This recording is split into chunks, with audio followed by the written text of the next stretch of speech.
three aqueous solutions are mixed. 1.0 molar ammonium sulfate solution, 1.0 molar strontium hydroxide solution, and 1.0 molar cobalt 3 chloride solution. List all possible precipitates. Well, when ionic compounds are mixed together, because of the double displacement reaction and the solubility rules, there is a possibility of precipitate coming down. And we dealt with a lot of two ionic compound mixture situations, and we can write chemical equations and ionic equations off of it pretty easily. What if we have more than two aqueous solutions mixing together? Each additional ionic compound make the situation a bit more complicated because of the different combination possibilities between positive ions and negative ions. So the key here is to make a complete list of possible products and then apply solubility rules on them. How do we do that? Now, the easiest way is to break your ionic compounds, however many of them, into positive ions and negative ions and create your own list, and then make sure you check every possibility. So let's do that. We have cations and we have anions. The first one is ammonium sulfate. Cation would be ammonium ion with +1 charge, and sulfate ion with -2 charge. Second one is strontium hydroxide. Strontium being a group 2A element would have a +2 charge, and hydroxide always carries -1 charge. And then cobalt 3 chloride. Chloride always carry -1 charge as a negative ion, and since you need 3 chloride to offset the positive charge on cobalt, that gave cobalt a 3+ charge. Once we got a list, we need to look at all possibilities, and 3 cations, 3 anions, we could have up to 9 different combinations, but not all of them are insoluble, so let's look at them. First, let's see. Ammonium ion could bond up with all 3. Well, ammonium phosphate, we already have that, and it is a soluble compound, so no possibility of precipitates. The other 2, ammonium and hydroxide, when these 2 get together, we get ammonium hydroxide, but this is not a stable compound.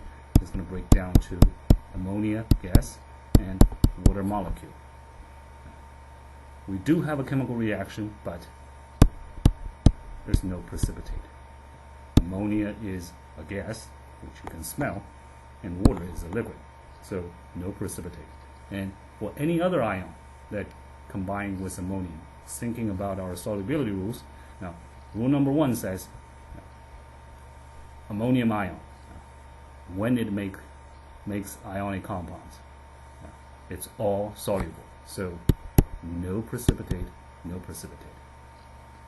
Alright, so no precipitates here. Moving on. Number 2, strontium. Strontium is with hydroxide, so, and we all know strontium hydroxide is a strong base, so no precipitate there, but now it can go binding up with sulfate and chloride. Strontium chloride. There are 3 metal cations make chloride precipitate, and there's silver, lead, and mercury 1. Strontium is not one of them.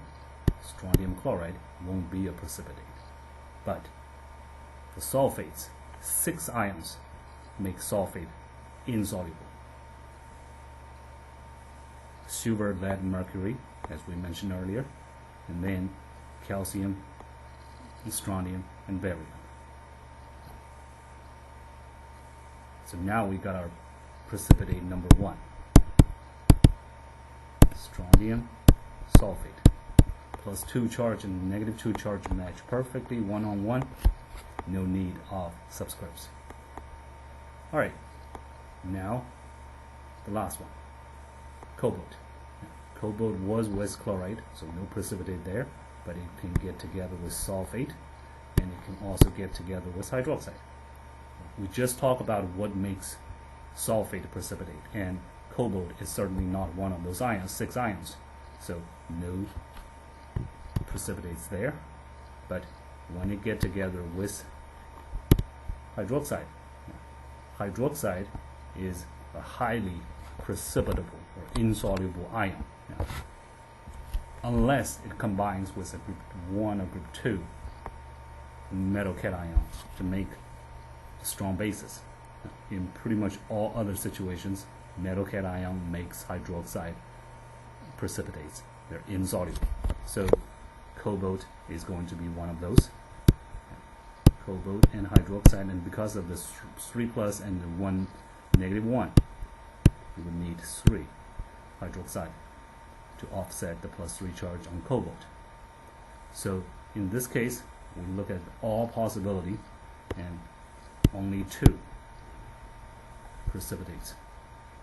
possible precipitates would be made after the mixture of these three solutions: strontium sulfate and cobalt hydroxide.